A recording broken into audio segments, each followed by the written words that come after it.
We all know tone is not stored in the fingers. It's stored in the impulse response.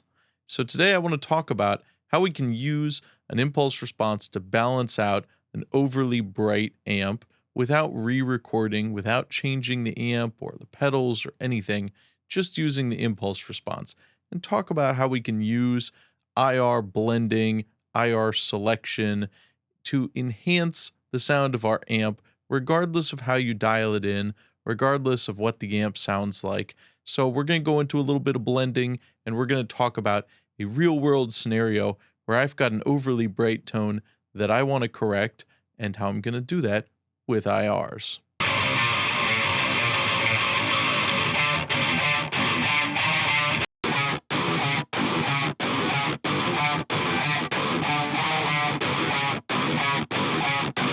Imagine, if you will, you're working with a client and you've got some tracks that are too bright. Now, the amp is already recorded, you don't have a raw DI, and you can't re-record it. So what do? Well, IRs are your friend. Now, this is not a hypothetical situation. I'm working with Lee from the Metal Prognosis, who hopefully you know he's been on this channel quite a bit, and he was writing a song. I offered to play bass and drums for him, and he sent me the guitars for it with the amp already recorded, and it was just too bright. Now, I could ask him to fix the tracks. That'd be no problem, but I can also fix this with IRs. I don't really need new tracks from him, and I know that his tastes tend to be a lot brighter than mine, and I think there's a mixed reason for why that's not the best idea. So to hear what the problem is, let's put his tracks that he did with his IRs, his tone versus my tone, in the mix. I'll keep them at the same level, but hopefully we can see what the problem is with an overly bright sound and why this won't really work so well in a mix.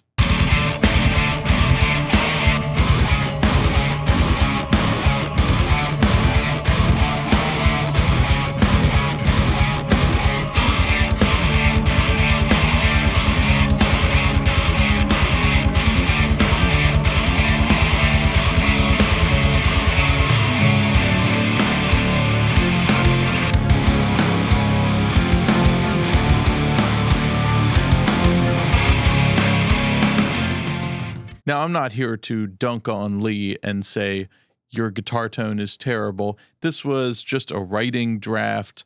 This wasn't a finished project. It wasn't even a demo mix. This was just a guitar tone that he pulled up and sent over. But you can see how huge of a difference it makes and why that original guitar tone wouldn't really work. And they are level matched, so they should be pretty much equal in volume to each other. I actually have Lee's up a slightly higher just because it lacks so much body. There's also, I think, something going on with the phase, probably, again, blending two different IRs that don't really work together, or they're not in phase with each other, or using a blend that's got some phase issues. Whatever the problem is, it sounds like there's some phase issues there, which you can hear that hollowness and that kind of weird sound in the mid. So listen again to these with phase in mind.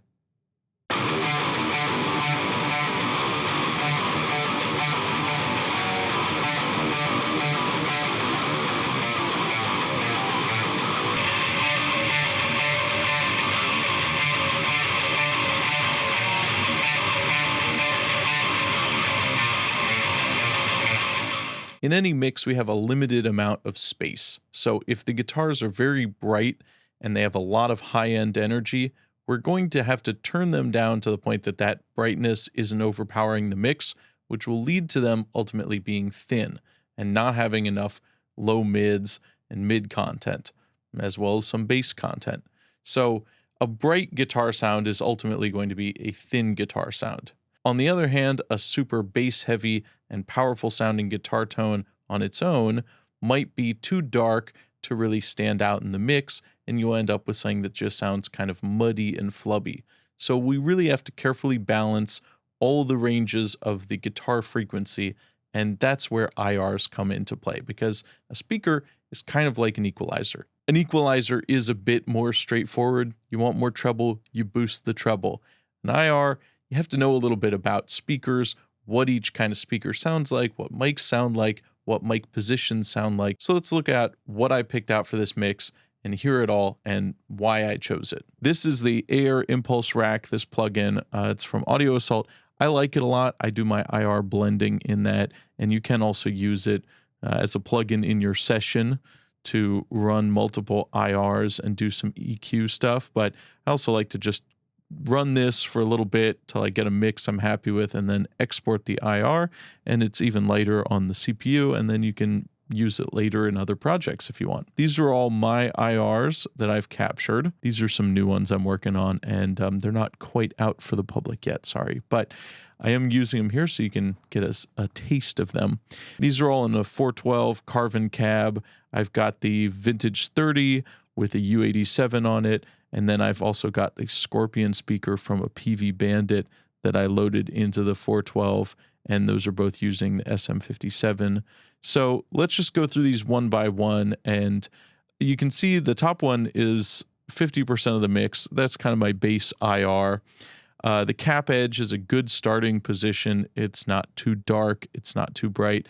The U87 is a little darker than an SM57 would be, so this is going to give me a little darker sound, a little fuller. A condenser can often have nice full mids and bass. So that was my thinking with this, and I just like the sound of it. So let's disable everything else I've got here besides the normalizer and just listen to this IR on its own.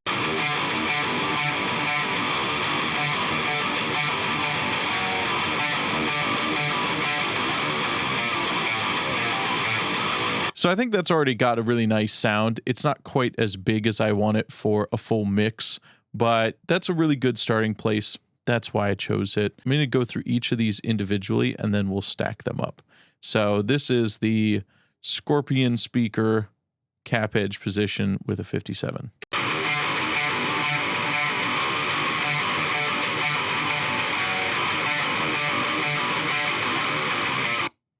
And here's that same speaker on the cone position.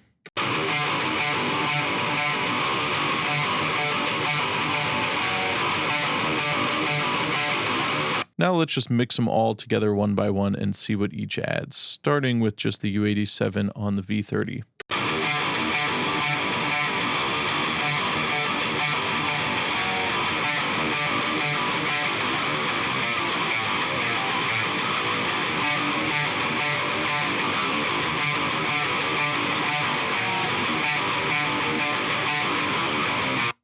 So you can hear it has darkened up the sound quite a bit, which is the goal of this. And I also wanted to create a nice full mid-range. So it's sounding pretty good, but I do also have some EQ here, just some things to polish it up further and make it sound even better.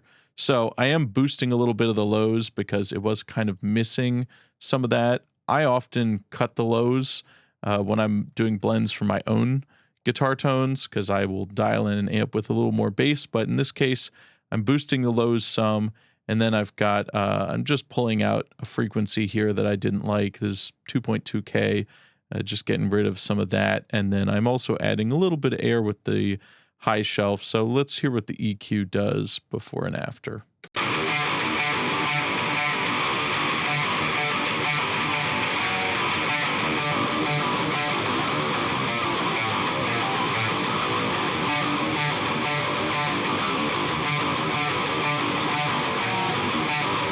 The low and the high shelf here are pretty subtle and don't make a huge difference, but this EQ band, even though it's just cutting, really does change the tone a whole lot, and I think it really opens up a lot of the sound of this IR. So let's test it again with it off and on.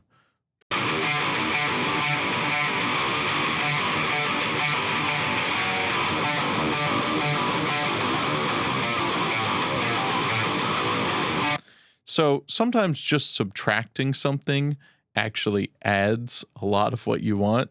So I do like to look for that anytime I'm doing an IR blend, especially with raw, un-EQ'd IRs like I make. I know there's going to be some sort of problem frequency in every speaker and every mic combination, and certain amps may accentuate that more or less. So I always just look for where there are some nasty peaks in the waveform. We can see it here on this visualizer. If If I turn that off, there's, not a huge hump there, but let's go ahead and turn it back on. And if we look around that region again, it's much flatter. So it's just flattening out that region so it's not so spiky. Because again, my goal with a lot of these IR blends is something that's going to be somewhat neutral. Still have a cool character, still have a unique tone, but I don't want it to be so emphasizing one frequency band that you can't hear everything else. We want to sort of balance out the EQ and let the tone in the character still shine through. Next, I've got this impedance simulator. This is just a unique thing in this plugin. It sort of adds a mid scoop, broadly speaking. It kind of boosts the highs and the lows and cuts some of the mids. And I like how it sounds on most things. If you go too far, you're going to scoop out your mids and your guitars will sort of lose their place in the mix. But sometimes a little bit, if you already have somewhat of a mid-heavy blend, you can use that to just sort of pull out some of the mids. And again, we're kind of going to flatten here. If you look at the visualizer, when I turn it on, the impedance simulator is going to lower this big peak in the upper mids around 1K or so. That is kind of the nasally region, so this will help tame that.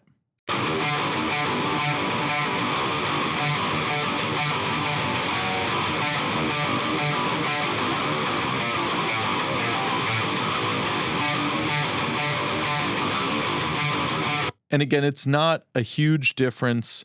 This is only up about 20%. Sometimes I turn it up higher, depends on the source material, but in this case, I don't want to cut out too much of the mids because we had a tone that was really thin to begin with. Lastly, you can hear what the high and low pass filter does. It filters out some noise. It's more of a technical thing than a tone thing, but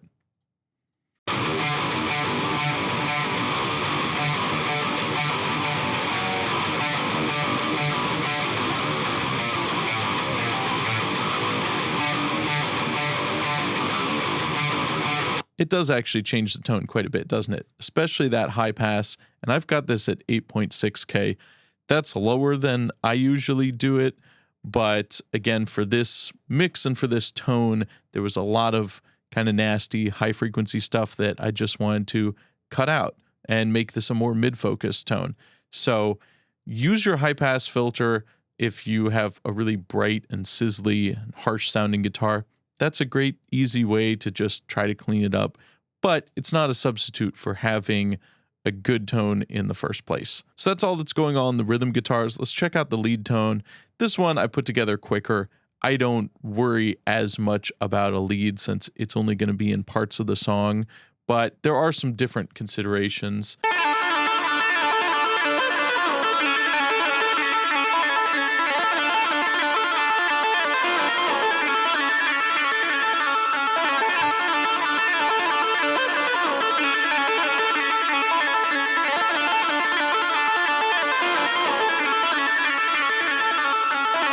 First of all, this awesome delay from Unfiltered Audio, the instant delay. This is one of their simpler plugins, according to them, but none of their plugins are simple. I'm not super familiar with it. I just got this the other day from Plugin Alliance. I've been playing around with it a little bit. It's really powerful, probably great for doing a lot of crazy stuff with delay, but I just want to make my guitar sound cool. I've got the stereo flange preset loaded up here, and I just changed the timing and the mix a little bit.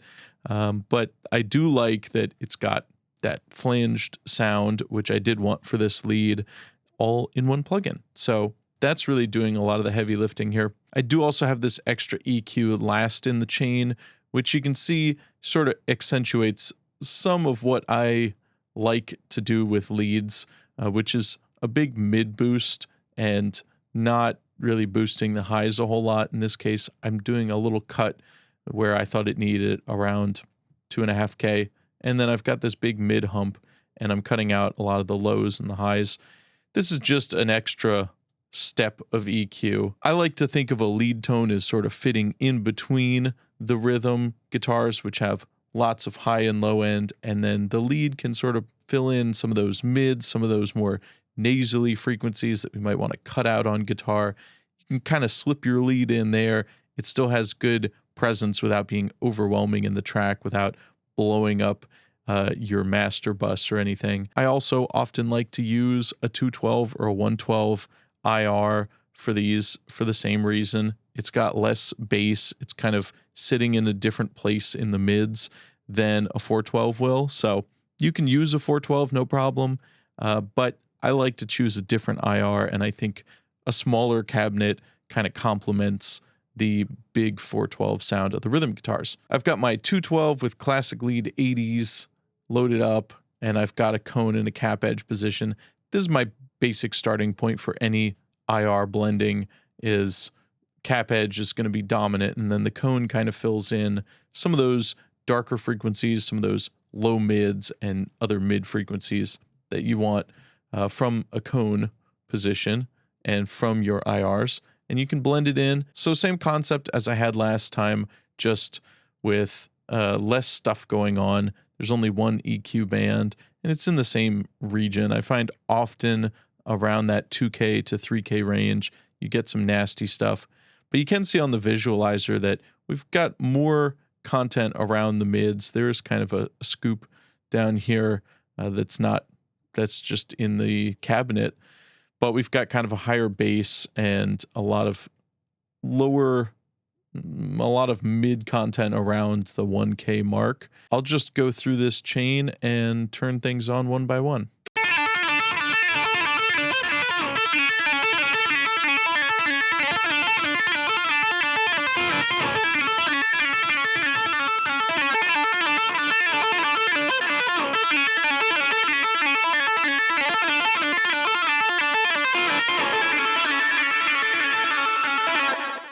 So there you have it, a little bit about how I blend IRs. I think about what the tone needs more of, what it's lacking, what character is the tone. Is it a really bright sounding amp? Is it a dark amp? Has it got too much mids, too little mids? And then try to think about what IRs you can fill that in with. The center of the dust cap is going to be your brightest and harshest position on the cabinet. The cap edge is generally the good starting point for any IR tone, any speaker miking. If you're miking a real cab, start at the edge of the dust cap and then add other mics to fill in stuff. But the cone is going to be more dark, going to have more low mids. The cap is very bright, and in between there is a variety of different things. But if you want to do a blend, start with a cap edge IR. Try the cone position from that cab, and then maybe play around with switching out different mics on the cone position or different speakers on the cone position and different ones on the cap edge position. Try to build it out and find what you like with. There's a lot of experimenting to be done. Hopefully this helps you to think about your IR selection in a way that's not just choosing the best speaker sound or your favorite IR, but how it works with the amp, how it works with the guitar to complement it as a piece of a bigger whole, and how you can choose your IRs and blend them to complement whatever amp and whatever guitar and distortion pedal. However your sound and your tone is set up, there is an IR for you, but you have to often find it yourself and do a little bit of blending. And for that, I do recommend the Air Impulse Rack, but there are other options. There's plenty of ways to go about it. I just like the workflow on this one, and it's cheap, so, you can go check it out if you want. Well, I hope you enjoyed this video, and I've also got a related video about this same project and how I did the arranging of the orchestra parts, a little bit about how I like to do orchestration in metal. So if it's out, check it out. If not, it'll be coming soon, so smash like and subscribe, and I'll see you in the next video.